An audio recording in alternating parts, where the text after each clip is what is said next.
ఈ episode start అవగానే ఇక స్వప్న చాలా బాధపడుతుంది. ఇక ఎప్పుడూ మాట్లాడని కావ్య అంత కఠినంగా మాట్లాడడంతో చాలా బాధపడుతూ కళ్ళు వెంట నీళ్లు పెట్టుకొని ఇక ఇక మంచం మీద అలానే ఉంటుంది. ఒకవైపు రాజ్ కావ్య ఇద్దరు కూడా నిద్రపోతూ ఉంటారు.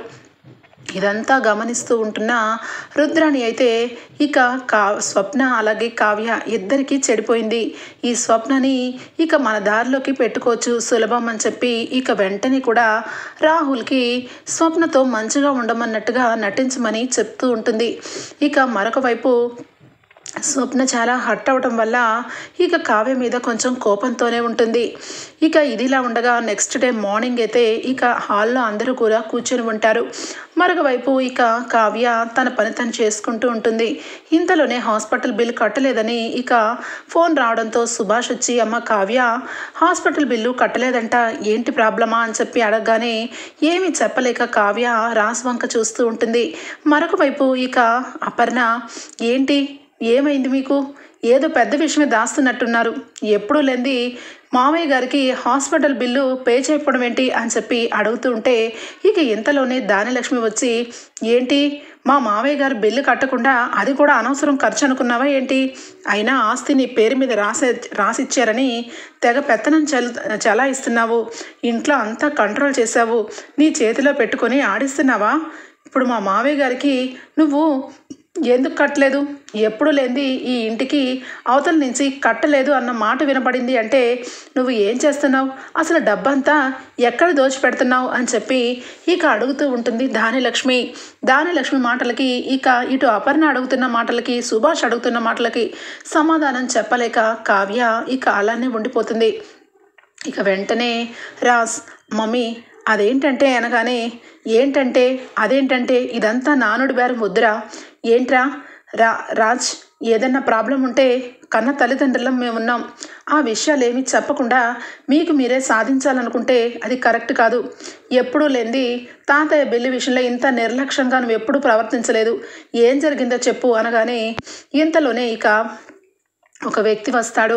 రావడంతోనే నన్ను క్షమించాలి అని చెప్పి అనగానే ఏమైంది అని చెప్పి అందరూ కూడా మీరు ఎవరు ఎక్కడి నుండి వస్తున్నారు అని చెప్పి అడగగానే నేను హాస్పిటల్లో రిసెప్షనిస్ట్ని, ఇక తెలుసో తెలియకో మీకు కాల్ వచ్చింది, తర్వాత అర్థమైంది నిజానికి బిల్ నిన్ననే పే చేసేసారు, ఆ బిల్ సర్వర్ పనిచేయక స్లో అవడం వల్ల మేము బిల్ పే చేయలేదని కొత్త రిసెప్షనిస్ట్ మీకు కాల్ చేసింది, ఈ విషయం మీకు కాల్ చేసి కూడా చెప్పచ్చు, కానీ ఇంత పెద్ద కుటుంబానికి అలా ఫోన్ చేసి చాలా ఘోరంగా అవమానించినట్టుగా అనిపించింది, అంత పెద్ద హాస్పిటల్లో ఎప్పటి నుంచో సీతారామయ్య గారికి ట్రీట్మెంట్ జరుగుతుంది, మీరు ఏ డబ్బు కోసం వెనకాడే మనుషులే కాదు, అలాంటిది మీకు అలా ఫోన్ చేయడం కరెక్ట్ కాదనిపించి స్వయంగా మీకే వచ్చి సారీ చెప్పమన్నారు మా ఎండి సార్ అని చెప్పనగానే ఇక ఇంట్లో అందరూ షాక్ అయిపోతారు. రాజ్ సార్ మీరు ఆల్రెడీ ఎప్పుడో పే చేశారు, మేము సరిగా సర్వర్ బిజీ అవడం వల్ల ఎలాంటి పేమెంట్స్ రాలేదేమని ఇక కొత్తగా జాయిన్ అయిన వాళ్ళు మీకు కాల్ చేస్తారు, సారీ సార్ సారీ అని చెప్పి ఇక ఆ వ్యక్తి వెళ్ళిపోతాడు. ఇక రుద్రాణి అయితే ఒక్కసారిగా నీరు గారిపోయినట్టుగా చూస్తూ ఉంటుంది. ఇదేంటి ఏదో పెద్ద గొడవ అవుతుందని ఎక్స్పెక్ట్ చేస్తే మొత్తానికి తుస్సుమనిపోయేలాగా వీడొచ్చి సారీ చెప్పి మరి వెళ్తున్నాడు అని చెప్పి ఇక అనుకుంటూ ఉంటే కావ్యరాజ్ ఇద్దరు కూడా అమ్మయ్య అని చెప్పి ఇక అనుకుంటారు. ఏంట్రా ఇన్ని మాటలు మేమందరం అంటున్నా కనీసం సమాధానం చెప్పకుండా ఏదో తప్పు చేసిన వాళ్ళలాగా నుంచొని ఉన్నావేంటి, చూడు దానిలక్ష్మి ఇంట్లో ధనమంతా కలిపి నా కోడలు దోచిపెడుతుందని చెప్పి చాలా ఎక్కువ మాట్లాడావు, ఇప్పుడేమంటావు, మామయ్య గారి మీద ఇంత ప్రేమ ఎలా వచ్చేసింది నీకు, అసలు మామయ్య గారు ఆ రోజు అలా అవ్వడానికి కారణం ఎవరు, ఇదంతా కూడా అందరికీ తెలుసు, ఇప్పుడు నువ్వు కావాలని నా కోడల మీద నిందలు వేయాలని చూస్తే అది ఆ దేవుడు కూడా సహించడు, కావ్య నీ మీద రాజ్ మీద అందరికీ నమ్మకం ఉంది, కానీ ఒక్కొక్కసారి ఒక్కొక్క టైంలో ఎవరు ఎలా రియాక్ట్ అవుతారో ఎవరికీ తెలీదు, కాబట్టి నిన్ను రాజ్ని కొంచెం గట్టిగా అరిచినట్టుగా అనిపిస్తే క్షమించండి అని చెప్పి అపర్ణ అనగానే అయ్యో అత్తయ్య మీరేం మాట్లాడుతున్నారు, మేము మిమ్మల్ని క్షమించడం ఏంటి, నిజానికి హాస్పిటల్ బిల్ పే చేయకపోతే ఎవరైనా అడుగుతారు, ఎందుకంటే మా ఇద్దరి చేతుల్లోనే ఇంటి తాళాలు ఉన్నాయి కాబట్టి ప్రశ్నించే హక్కు అందరికీ ఉంటుంది, అని చెప్పి కావ్య చెప్పేసి ఇక ఆఫీస్కి టైం అవుతుందని చెప్పి వంటగదికి వెళ్ళి వంట అంతా కూడా ఏర్పాటు చేస్తూ ఉంటుంది. ఇక మొత్తానికైతే రుద్రాని రాహుల్ ఇద్దరు కూడా స్టన్ అయిపోతారు. రాజ్ కూడా స్టన్ అయిపోయి ఇక కళావతి అని చెప్పి వంటగదిలోకి వస్తాడు. వెంటనే ఏంటి బిల్ పే చేసేసావా? మరి బిల్ పే చేయలేదని చెప్పావు అనగానే మీకు నిజానికి విషయం చెప్పలేదు కదా, నాకు నిద్ర మత్తులో స్వప్నతో జరిగిన గొడవలో అండ్ అసలు విషయం మీకు చెప్పకుండా నేను నిద్రపోయాను. తర్వాత నాకు తెలిసింది. ఏంటి ఇక మొత్తానికి ఇంటి విషయంలో అన్ని జబ్బులు కలిపి ఇక 5 లక్షల రూపాయలు అన్నీ ఇక ఇంట్లో ఖర్చులన్నీ కూడా ఆఫ్ చేసి వంటల దగ్గర నుంచి చీరల దగ్గర నుంచి అన్నీ కూడా అందరినీ కట్ చేసి చెడ్డదానిగా మారిపోయి కూడబెట్టిన డబ్బు గుర్తుకొచ్చింది.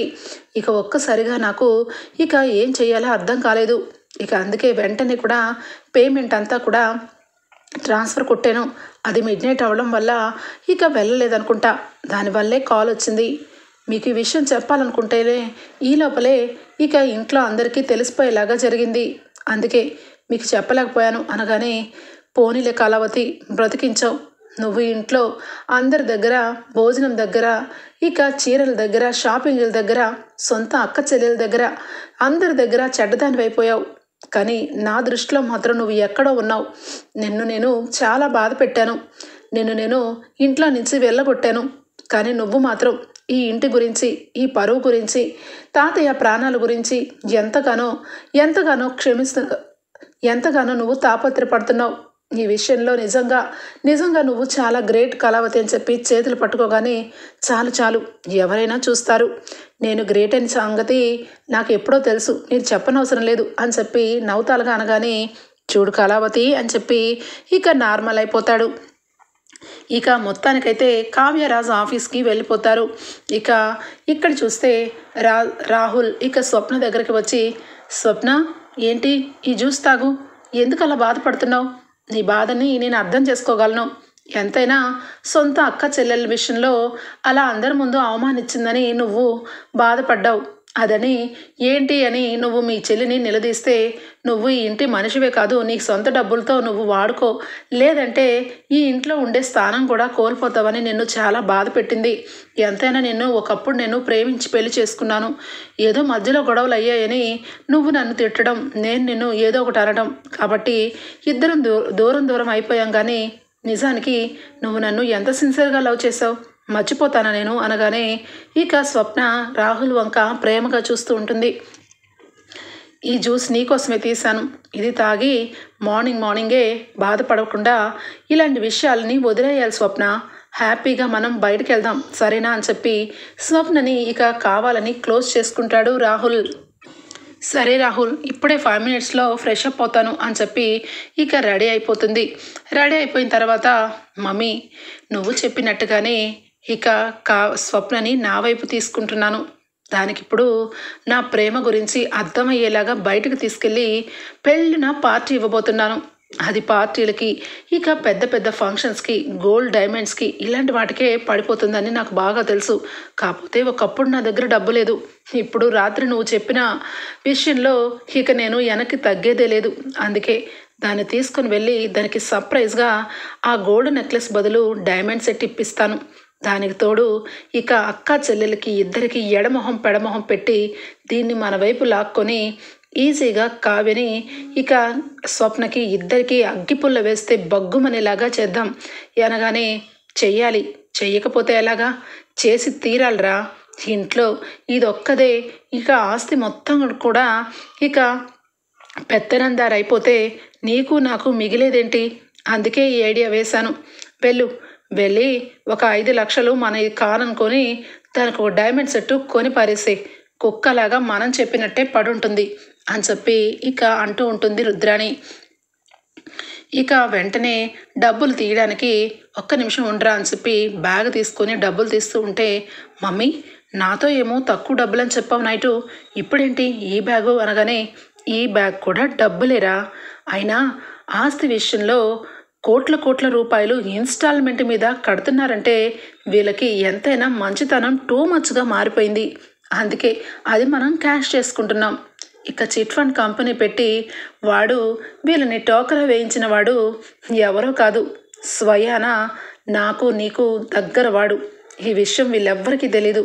ఎప్పటి నుంచో నాకు వాడు చుట్టం. వాడితో నేను చాలాసార్లు ఇలాంటి విషయాల్లో డీలింగ్ కుదుర్చుకుంటూ ఉండేదాన్ని.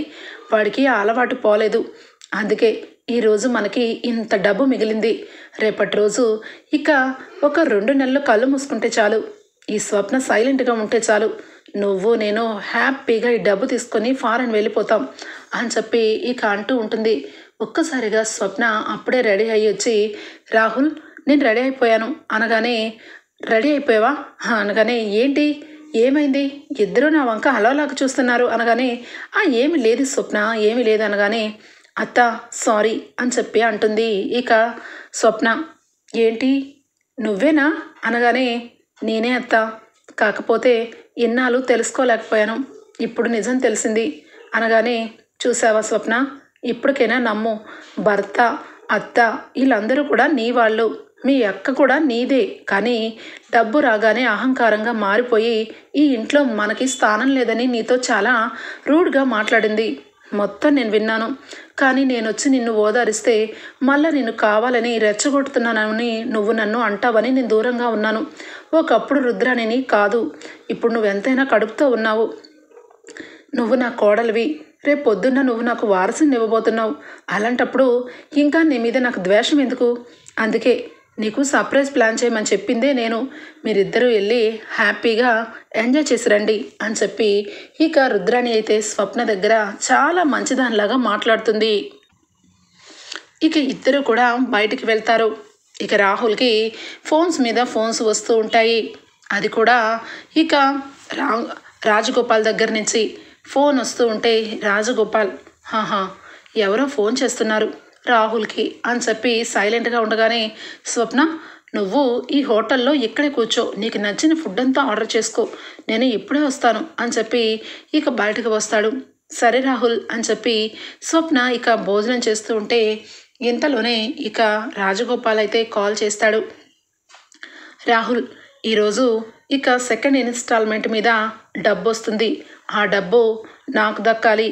మొట్టమొదటి వచ్చిన డబ్బు మీరు తీసుకున్నారు, ఇప్పుడు ఆ డబ్బు నాకు రావాలి అనగానే, అవునవును నిజమే, కాకపోతే మమ్మీ ఏం చెప్పిందంటే ఈ ఐడియా ఇచ్చిందే తను కాబట్టి సేమ్ పర్సంటేజ్ కుదరదంది, మీకు 10 కోట్ల రూపాయలే నీ వంతంది అనగానే, నువ్వేం మాట్లాడుతున్నావు, నీకు అర్థమవుతుందా? 10 కోట్ల రూపాయలు నేనేం చేసుకోవాలి? ఇంత పెద్ద స్కామ్ చేసి డబ్బంతా అందరం వాటాలు వేసేసుకున్నాం. ఆ డబ్బు కాకుండా ఇప్పుడు ఇన్స్టాల్మెంట్ మీద వచ్చిన డబ్బు కూడా వాటాలు వేసుకుందాం అనుకున్నామా లేదా? ఇదంతా కూడా మీ మమ్మీ ఒక్కతే కాదు, నాతో పాటు ఇంకా 2-3 ఉన్నారు. ఆ పోలీస్ ఆఫీసర్కి కూడా 5% ఇవ్వాలి నేను. ఇదంతా చేసింది దేనికోసం?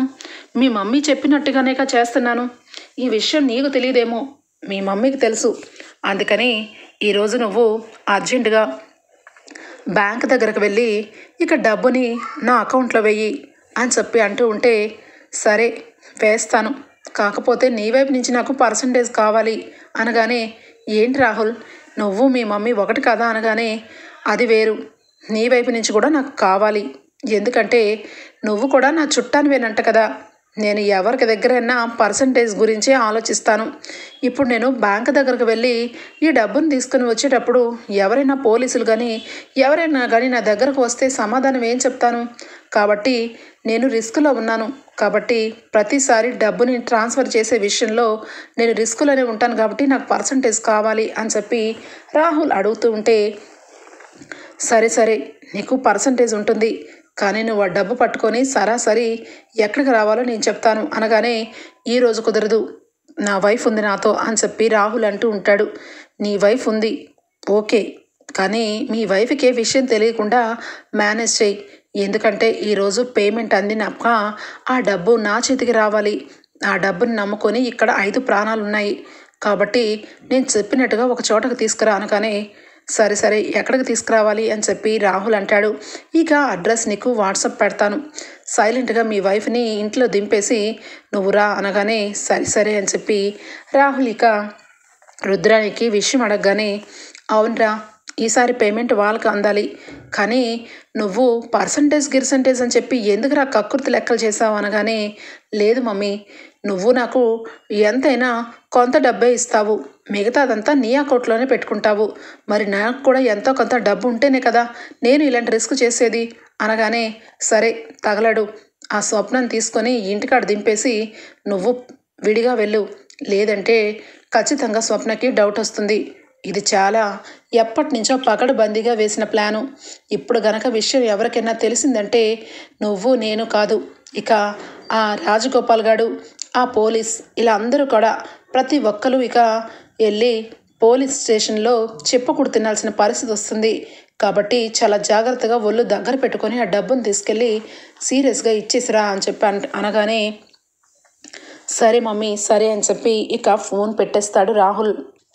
ఇక స్వప్న వెంటనే భోజనం చేస్తూ ఉంటే, స్వప్న ఇక అయిపోయిందా అనగానే, అదేంటి రాహుల్, ఇప్పుడేగా వచ్చాం, ఇంకా నువ్వు ఫుడ్డే తినలేదు, అప్పుడే అయిపోయిందంటావేంటి అనగానే, అది కొంచెం నాకు అర్జెంట్ పని ఉంది స్వప్న, అందుకే నిన్ను ఇంట్లో దింపేస్తాను, కాబట్టి సారీ, నువ్వు భోజనం చేసావు కదా, నీకు నచ్చిన ఫుడ్ ఎంజాయ్ చేసావు కదా అనగానే, చేశాను, నువ్వెక్కడికి రాహుల్, నీతో చాలా పని ఉంది అనగానే, నాతో పని ఉంటే నైట్ ఇంటికి వస్తాను కదా, అప్పుడు మనం మాట్లాడుకుందాం, ఇప్పుడైతే ప్లీజ్ ప్లీజ్ బేబీ అని చెప్పి ఇక స్వప్నని ఇంటికి తీసుకొచ్చి వదిలిపెడతాడు. స్వప్న నవ్వుకుంటూ సరే అని చెప్పి ఇక ఇంటికి వెళ్ళిపోతుంది. రాహుల్ వెంటనే కూడా ఇక స్టార్ట్ అవుతాడు. ఇంతలో స్వప్న వస్తుంది. ఇక కావ్య దగ్గరికి గబాగబా వెళ్ళి ఇక ఆఫీస్కి వెళ్తుంది. స్వప్న ఇంటి దగ్గర దిగకుండా అక్కడి నుంచి సరాసరి వెళ్తుంది. ఏంటి, ఏమైంది అక్క అని చెప్పి అనగానే, కావ్య అని చెప్పి గట్టిగా పట్టుకొని బోరుని ఏడ్చేస్తుంది. ఏమైంది అక్క అనగానే, అక్క సారీ కావ్య, నీ విషయంలో నేను చాలా అపార్థం చేసుకున్నానే, కానీ అలా అపార్థం చేసుకోవడం చాలా మంచిదైంది. నువ్వు నన్ను చెడమెడ తిట్టేశావు, నేను కూడా చాలా బాధపడ్డాను. ఒకవైపు చెప్పాలంటే నీ మీద నాకు చాలా కోపం వచ్చింది. నువ్వు నన్ను చెడమెడ తిట్టిన తర్వాత నా మనసంతా బాగాలేదు. నేను మొత్తం అటు ఇటు రౌండ్లు వేస్తున్నాను. ఇక ఇంతలోనే నీ రూమ్లో నువ్వు రాజ్ మాట్లాడుకున్న మాటలు విన్నాను. నిజానికి ఆస్తి విషయంలో ఇంత స్ట్రెస్ని తల మీద పెట్టుకొని నువ్వు నాకు జాగ్రత్తగా చెక్కిస్తే నేనే ఆడంబరాలకు పోయి హారాన్ని కొన్నాను. అయితే అంత విషయానికే నువ్వు వచ్చి ఇంత ఏడుపు ఎందుకే ఏడుస్తున్నావు అనగానే, ఇంట్లో విషయం తెలియదు కాబట్టి ఇక్కడికి వచ్చాను, కానీ ఎంత కుట్ర జరుగుతుందో తెలుసా కావ్య అనగానే, ఏం జరుగుతుంది అంటే, మీరు రాత్రి మాట్లాడుకున్నారు కదా రాజగోపాల్ అని, వాడు ఉడాయించి వెళ్ళిపోయిన తర్వాత ఈ ఆస్తి ఇన్స్టాల్మెంట్ మీద కడుతున్నారని అర్థం చేసుకున్నాను. ఇంత నీచంగా ఇలా నేను ఎందుకు బిహేవ్ చేశానా, కావ్య ఎప్పుడూ అర్థం లేకుండా ఎప్పుడు మాట్లాడదు, కావ్యని ఇలాగే నా అర్థం చేసుకున్నది అని చెప్పి నేను చాలా బాధపడుతూ ఉంటే, ఎంతలోనే రాహుల్ అలాగే రుద్రాని అటువైపుగా ఎవరు లేని ప్లేస్లో కూర్చొని లాన్లో కూర్చొని మాట్లాడుతున్నారు. అప్పుడు తెలిసిందే అసలు విషయం అనగానే, ఏ విషయమే అనగానే, మా అత్త చాలా చండాలవది, అది నిజంగా మనిషి రూపంలో ఉన్న బ్రహ్మ రాక్షసే, అది ఈ ఆస్తి విషయంలో ఎవరు దానికి ఆస్తి ఇవ్వట్లేదని తాతయ్య కానీ ఇక నీ పేరు మీద ఆస్తి రాశారని అది ఎంత కుట్ర చేసిందో తెలుసా అనగానే, ఏం కుట్ర చేసింది అనగానే, అసలు ఆ రాజగోపాల్ ఎవరో తెలుసా, మా అత్తకి బాగా కావాల్సిన వాడే, వాడితో చేయి కలిపి ఆస్తిని కావాలని ఇక ఎగ్గొట్టే విధంగా బ్యాంక్ ఆఫీసర్లతో ఏదో ఫ్రాడ్ చేసిందే, ఇది ఆ డబ్బుని ఇంట్లోనే పెట్టుకుంది. ఈ విషయం నా కళ్ళారా నేను చూశాను. నన్ను కూడా వాళ్ళ వైపు లాక్కొని వాళ్ళ కుట్రలో భాగం చేయాలని చూశారు. రేపటి రోజు వాళ్ళ విషయం తెలిస్తే నన్ను అడ్డం పెట్టుకొని నిన్ను రాజుని బెదిరించాలని చూస్తున్నారు. అందుకే నేను వాళ్ళ రూట్లోనే వెళ్ళి వాళ్ళతో మంచిగా ఉన్నట్టుగా నటించాను. ఈరోజు నాకు నిజంగా వాళ్ళ గురించి మొత్తం అర్థమైందే. డబ్బు తీసుకొని ఇక రుద్రాణిని అలాగే రాహుల్ని ఇద్దరిని పగడబందీగా పట్టించాలనుకున్నాను. కానీ ఆ విషయంలో నేను ఒక్కసారి ఆలోచన చేశాను. నిజానికి ఆ రాజగోపాల్ వెనకాల ఉన్న మనుషులు వీళ్ళందరినీ పట్టుకుంటేనే డబ్బంతా సేఫ్గా బ్యాంకుకు అందుతుంది. అప్పుడే కదా నువ్వు రాసి ఏ తప్పు చేయలేదు, తాతయ్య సంతకం గురించి ఇంతగా మీరు చేస్తున్నారని అందరికీ నిరూపించాలనుకున్నాను. ఈరోజు రాహుల్తో బయటకు వెళ్ళాను. రాహుల్ ఇక రాజగోపాల్తో మాట్లాడిన మాటలన్నీ కూడా విన్నాను. వాళ్ళు ఎక్కడికో కలిసి ఈరోజు మీరు పేమెంట్ పెట్టారంట కదా, ఆ డబ్బు కోసం రాహుల్ బ్యాంకు దగ్గరకు వెళ్తున్నాడు. ఇప్పుడు కనుక నువ్వు అలాగే రాజ్ మొత్తానికి వాళ్ళ మోసాన్ని బయట పెట్టచ్చు, ఆ రాజగోపాల్ని రెడ్ హ్యాండ్లుగా పట్టుకోవచ్చు అనగానే అక్క అని చెప్పి ఇక గట్టిగా పట్టుకుంటుంది ఇక కావ్య. ఇక వెంటనే అక్క నిజంగా నువ్వు నా గురించి ఇంటి గురించి ఇంత ఆలోచిస్తున్నావా అనగానే మరి నేను ఎవరిని అనుకుంటున్నావు, ఈ ఇంటికి నువ్వు కోడలివి, నేను కోడల్ని కాకపోయినా తాతయ్య గారు నా మీద నమ్మకం పుచ్చి నా పేరు మీద ఆస్తి రాసిచ్చారు. నా కోసం నా బిడ్డ కోసం ఆస్తి ఇచ్చి నన్ను జీవితాంతం ఎవరి మీద ఆధారపడకుండా నన్ను ఎప్పుడు కూడా కోటీశ్వరలాగే చూశారు. ఈరోజు అంతెందుకు, మీరందరికీ ఈ ఆస్తి ఉన్నా నాకు కూడా ఆస్తి ఉండి నేను ఎవరి ముందు తల దించుకోకుండా చేశారు. అలాంటప్పుడు నేను ఇంకా మన అందరం ఒకటనుకుంటామా, డబ్బు కోసం ఆడంబరాల కోసం ఇంకా నేను ఆ రకంగా స్వప్నలాగే ఉండిపోయాను అనుకుంటున్నావా? ఈరోజు ఇంత కుట్రని పనిన రాహుల్ కన్నా రుద్రాని, అదే మా అత్త బ్రహ్మరాక్షసిని ఈరోజు అందరి ముందు చెప్పుతో కొట్టాలని నా మనసులో బాగా డిసైడ్ అయిపోయాను. అందుకే ఇక్కడికి వచ్చాను. ముందు నువ్వు రాజ్ ఇక ఆ చీటర్ రాజగోపాల్ని పట్టుకోండి. రాహుల్ ఇక లొకేషన్ షేర్ చేయమంటే ఆ లొకేషన్ షేర్ చేశాడు వాడు. అది వెంటనే నేను రాహుల్ వాష్రూమ్కి వెళ్ళగానే నేను మొత్తం నా వైపుకి నేను చూసుకుని అడ్రస్ మొత్తం నోట్ చేసుకున్నాను. వాడి ఫోన్ నెంబర్స్ కూడా 2 ఉన్నాయి. ఇదిగో అని చెప్పి నేను ఇంటికి వెళ్ళి డబ్బుని ఎక్కడికి వృధా పోకుండా డబ్బుకి నేను కాపలా కాస్తాను.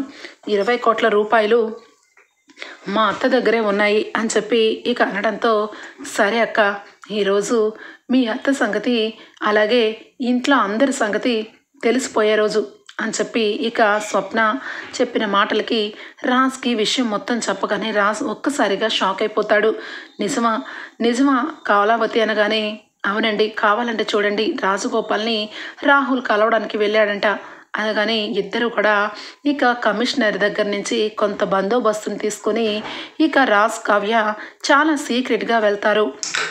రాహుల్ ఇక అకౌంట్లో ఉన్న డబ్బుని మొత్తం కూడా ట్రాన్స్ఫర్ తీసుకొని సూట్ కేసులో డబ్బు పెట్టుకొని ఇక మొత్తానికైతే ఇక ఎవ్వరూ ఊహించని విధంగా ఒక గెస్ట్ హౌస్లో రాజగోపాల్ అలాగే పోలీసు వాడు ఇక 2-3 వీళ్ళతో చేయగలిపిన వాళ్ళు ఉంటారు. ఇక నిజం చెప్పాలంటే అక్కడ బ్యాంకు ఆఫీసర్లు కూడా ఉంటారు. ఇదంతా కూడా ఒక ఫ్రాడ్ అని చెప్పి తెలుసుకుంటాడు రాజ్. ఇక వెంటనే డబ్బును తీసుకొని రాహుల్ వెళ్తాడు. వెళ్ళగానే బ్యాంక్ ఆఫీసర్లు అలాగే రాజగోపాల్ పోలీస్ ఆఫీసరు ఇద్దరు కలిసి ఇక గోతికాడ నక్కల్లాగా డబ్బు తెచ్చావా, వాటాలు వేసుకోవాలి అని చెప్పి అనగానే సార్ మీరు మమ్మల్ని యూజ్ చేసుకొని వాటాని మీరు ఎక్కువ పెట్టుకోవడం కాదు, ఆ స్వప్న ఆ కావ్య చాలా తెలివిగలది, బ్యాంక్ రూల్స్ అన్నీ మాట్లాడి ఇన్స్టాల్మెంట్ మీద ఇంత డబ్బు ఇస్తానంది, నా వాటాక మాకు త్వరగానే డబ్బు ఇవ్వాలి, మీరు ఏదో ఒకటి అయ్యి ఈ విషయం తెలిస్తే మాకు ఎంత రిస్కు, 10 కోట్ల రూపాయలకి ఏకంగా 100 కోట్ల రూపాయలుగా మార్చిందే మేము అని చెప్పి అంటూ ఉంటారు. ఇక రాజ్ కావ్య అయితే వెంటనే పోలీసు వాళ్ళని ఇక మొత్తానికి వినిపిస్తూ ఉంటుంది. ఇంకా వీళ్ళు ఏమేమి మాట్లాడుకుంటున్నారో మొత్తం విన్నాకే వెళ్ళాలని ఇక వైపు కెమెరా ఆన్ చేసి పెడుతుంది కావ్య. ఇక వెంటనే బ్యాంక్ ఆఫీసర్లు అయితే ఆ మాట అంటూ ఉంటే రాజగోపాల్ ఈ ఐడియా తెచ్చిందే ఇక నా దూర బంధువు రుద్రాణి, ఆమె చెప్పడం వల్లే మనకింత అనగానే లేదు రాజుని నేను వెనక ఉండి నువ్వు ఫారెన్ వెళ్ళిపోయావని అబద్ధం చెప్పి వాడిని నేను నమ్మించాను, నాకెక్కువ వాటా రావాలి అని చెప్పి పోలీసు వాడు అంటూ ఉంటాడు. ఇక బ్యాంకు వాళ్ళైతే మీ అందరికంటే రిస్క్గా చేసి వాళ్ళని భయపెట్టి రాజుని కావ్యని బాగా భయపెట్టి వాళ్ళని బ్యాంకుకి రాకుండా ఆఫీస్లోనే మొత్తం వర్క్ అంతా ఫినిష్ చేసేలాగా చేసాం, మాకు డబ్బు కావాలి అని చెప్పి ఇక వాళ్ళే కొట్టుకు చేస్తూ ఉండం. మొత్తం వీడియో మొత్తం కూడా ఎక్కిపోతుంది కెమెరాలో. పోలీసులు మొత్తం చుట్టుగా నుంచుంటారు. ఒక్కసారిగా అవాక్కైపోతారు అందరూ కూడా. ఏంట్రా మీరు అందరూ కలిసి ఆస్తి కోసం ఇక ఇంత కుట్రను చేసి చివరాఖరికి ఇందులో పోలీసోడివి నువ్వు కూడా ఇందులో ఇంక్లూడ్ అయి ఉన్నావు, బ్యాంక్ ఆఫీసర్లు మీరు కూడా ఇందులో ఇంక్లూడ్ అయి ఉన్నారు. అసలు మీ అందరికీ ఎంత శిక్ష పడుతుందో తెలుసా? అందరూ కలిసి మర్యాదగా వ్యాన్లో రండి అనగానే ఇక పారిపోవడానికి ట్రై చేస్తే మొత్తానికి చుట్టూ మొత్తం కూడా పోలీసులు బలగంతో వెళ్తాడు రాజ్. అందరినీ చితకబాది ఇక అందరినీ కూడా పోలీసులు పట్టుకుపోతారు. రాహుల్ని కూడా తీసుకుని వెళ్తారు. నాకేమీ తెలియదు రాజ్, నాకేమీ తెలియదు అనగానే నీకు తెలుసు, అందులో నువ్వు భాగమే, నువ్వు పర్సంటేజ్ మాట్లాడుకున్నావు, నీకెంత ధైర్యం ఉండకపోతే ఇలాంటి వాటిలో చిక్కుకుంటావు అనగానే 2 కాళ్ళు పట్టుకుంటాడు రాహుల్. ఈ విషయం నాకు ఇప్పుడే తెలిసింది. నిజానికి స్వప్న కడుపుతో ఉంది, స్వప్న మీద నాకు ప్రేమ ఉంది, నన్ను నమ్మండి, డబ్బు కోసం కక్కుర్తి పడ్డాను తప్పించి అసలు ఈ స్కామ్ గురించే నాకు తెలీదు అని చెప్పి బాధపడుతూ ఉంటే ఇక రాహుల్ అయితే బాధపడుతున్నా కూడా పోలీసులు పట్టుకు వెళ్ళిపోతారు. ఇక ఇంతలోనే రుద్రాణి దగ్గరకు వెళ్ళి అక్కడ స్వప్న డబ్బు బ్యాగులని బయటకు తీసుకొస్తుంది. ఈ డబ్బు అంతా కూడా రుద్రాణి ఎలా సంపాదించిందో మీ అందరికీ చెప్పాలా అని చెప్పి కుటుంబంలో అందరినీ పిలుస్తుంది. ఇంతలోనే ఇక టీవీలో స్వప్న రాహుల్ అలాగే రాజ్ కావ్య ఇద్దరు కూడా పోలీసుల్ని అందరినీ కూడా పట్టించింది మొత్తం టీవీలో వస్తుంది. ఒక్కసారిగా అందరూ షాక్ అయిపోతారు. అప్పుడు స్వప్న చెప్తుంది, ఈ రాజ్ గోపాల్ అలాగే ఇక రాహుల్ వీళ్ళందరూ కలిసి కుట్ర పన్ని మన ఆస్తిని కాజేయాలని చూశారు. కానీ ఈ విషయంలో కావ్య పాపం మీ ఎవరికి విషయం తెలియకుండా తెలిస్తే మీరు అందరూ బాధపడతారని తన నెత్తి మీద పెట్టుకొని అప్పును తీరుస్తుంది. కానీ విషయానికి వస్తే నిజానికి అసలు కారణం ఎవరో తెలుసా? ఇదిగో ఇంట్లోనే ఉంటూ పిన్నింటి వాసాలు లెక్క పెట్టే మా అత్త లాంటి వాళ్ళు. దీనికి నిజ స్వరూపం ఏంటో తెలుసా? ఈ 2 సూట్ కేసులు ఓపెన్ చేయండి. ఈ డబ్బు మొత్తం దోచుకుని 2 నెలల్లో ఫారెన్ వెళ్ళిపోవడానికి ప్లాన్ చేసిన ఈవిడి గారి భాగోతం అనగానే దెబ్బకి నోటి వెంట మాట రాదు రుద్రానికి. ఇక వెంటనే స్వప్న అది అని చెప్పి అంటూ ఉంటే ఇంకా స్వప్న ఇంకా ఏంటి నోట్లో నుంచి మాటలు బెక్కుతున్నావు? నన్ను ఇంట్లో అందరి ముందు నీ వైపుకు లాక్కొని ఏది చేసినా ఇక నేను నన్ను అడ్డం పెట్టుకొని కథ నటించాలనుకున్నావు. కానీ కథ సుఖాంతం చేయడానికి మీ ప్లాన్ ఆల్రెడీ నేను విన్నాను. అందుకే నీ దగ్గర నీలాగా నటించాను. మా కావ్య ఎప్పుడూ కూడా ఏమీ లేకుండా అలా బిహేవ్ చేయదు. మా కావ్య దేవత. నేను ఒకప్పుడు కావ్య మీదకి ఇలాగే చెప్పుడు మాటలు విని చాలా ఘోరంగా అవమానిస్తూ ఉండేదాన్ని. కానీ అది నా జీవితాన్నే నిలబెట్టింది. నన్ను మీరు ఏకంగా శీలం లేనిదని నింద వేస్తే ఆ నిందని పోగొట్టింది మా కావ్య. అలాంటి కావ్య ఇంట్లో ఉండకుండా వెళ్ళిపోవడానికి కారణమైన నువ్వు నిన్ను నీ దగ్గరకు వచ్చి నీకు సపోర్ట్గా ఎలా నుంచుంటాననుకున్నావు? ఇల్లు మొత్తం కూడా డబ్బు మొత్తం ఆస్తి మొత్తం తీసుకొని ఉడాయించాలనుకున్న నీలాంటి క్యాండిడేట్లని అత్త అని భర్త అని ఎంతకాలం ఓపిక పడతాను? నా కడుపులో ఉన్న బిడ్డ నాకు తోడుంటే చాలు. నీలాంటి కొడుకు అవసరం లేదు, నువ్వు అవసరం లేదు అని చెప్పి స్వప్న అనగానే సభాషమ్మ, నిజంగా కావ్య అక్కవనిపించుకున్నావు. ఇలాంటి రాబందుల్ని ఇంట్లో పెట్టుకుని చివరాఖరికి మనం రోడ్డు మీదకి వెళ్ళేలాగా చేసిన ఇలాంటి రుద్రాణిని ఏ చెప్పు తీసుకొని కొట్టాలి? దాని లక్ష్మి, ఇప్పటికైనా కళ్ళు తెరువు. చూసావు కదా, నిన్ను కూడా రోడ్డు మీద నుంచో పెట్టాలని నీ వెనకాలే ఉంటూ ఎంత రకంగా గోతులు తవ్విందో అనగానే అక్క, చచ్చిన పాముని ఇంకాస్త చంపద్దు. నేను నిజంగా చాలా ఎంత చండాలంగా దీంతో పాటు తయారయ్యి ఇంట్లో అందరినీ బాధ పెట్టాను. ముఖ్యంగా మావయ్య గారు కోమాలోకి వెళ్ళిపోయేలాగా చేశాను దీన్ని అని చెప్పి అంటూ ఉండగా స్వప్న ఇక ఇంతలోనే కావ్య రాజ్ ఇంటికి వస్తారు. పోలీసులను తీసుకొని రాగానే రాజ్, నన్ను క్షమించు, నేను డబ్బు ఆశతో కళ్ళు మూసుకుపోయి ఈ రకంగా చేశాను, నన్ను క్షమించరా, ఈ డబ్బు వద్దు, ఈ ఆస్తి వద్దు, నేను కూడా మీతో పాటే ఉంటాను, నన్ను క్షమించరా అనగానే ఇక అప్పుడు రాజ్ నిజస్వరూపం చూస్తుంది రుద్రాణి. చెంప చెళ్ళుమని వాయిస్తాడు. నువ్వు ఎక్కడ ఏం చేసినా నేను ఎక్కువ ఏమీ పట్టించుకునేవాడిని కాదు. కానీ ఎప్పుడైతే నువ్వు రాబంధువులాగా మారిపోయి తాతయ్య ఎమోషనల్గా పెట్టిన సంతకాన్ని యూజ్ చేసుకొని ఎంత కుట్ర పన్ని డబ్బుని తోసుకుందామని చూసిన ఆలోచన నాకు అస్సలు నచ్చట్లేదు. నువ్వు ఈ ఇంట్లో ఉండటం అంతకన్నా నచ్చట్లేదు. మర్యాదగా ఇంట్లో నుంచి బయటకు వెళ్ళు, లేదంటే నిన్నే మెడపెట్టి గెంటేస్తాను అని చెప్పి రాజ్ అనగానే ఇక వెంటనే ఇందిరాదేవి, ఒరే రాజ్, ఆ దరిద్రాన్ని నేను మోహన్ని చూడదలుచుకోలేదు. దాన్ని పోలీసులకి అప్పచెప్తావో లేకపోతే స్వయంగా దాన్ని షూట్ చేసి చంపేస్తావో నాకు అనవసరం. ఈ దరిద్ర కొట్టు దాన్ని ఇంట్లో ఉంచడం నాకు ఇష్టం లేదు అని చెప్పి ఇందిరాదేవి అంటూ ఉంటుంది. ఇక అపర్ణ ధాన్యలక్ష్మి ఇద్దరూ కలిసి ధాన్యలక్ష్మి చంపలు పగలకొట్టి పోలీసులకి అప్పచెప్తారు. ఇక ఆ డబ్బును తీసుకొని పేద ప్రజలకి ఎవరెవరికి అన్యాయం జరిగిందో అందరికీ ఇక సమన్యాయంగా పంచబెట్టమని బ్యాంకుకి తీసుకెళ్ళిస్తారు. ఇక ఈ బ్యాంకు వాళ్ళు పోలీసు వాళ్ళు రుద్రాని అందరూ కలిసి ఇంత పెద్ద కుట్రను పనినందుకు చాలా పెద్ద శిక్షలే రుద్రానికి అలాగే రాజగోపాల్కి పోలీస్ ఆఫీసర్కి బ్యాంక్ వాళ్ళకి పడేలాగా చేస్తానని సుభాష్ అయితే ఇక చెప్పడం జరుగుతుంది. మీడియా వాళ్ళందరికీ కూడా అందరి ముందు కూడా ఇక రాజ్ అలాగే కావ్య ఇద్దరి గురించి చాలా గొప్పగా చెప్తూ ఉంటారు. వీళ్ళు గొప్ప ఇంటి బిడ్డలు కాబట్టి గొప్పగానే ఆలోచించారు.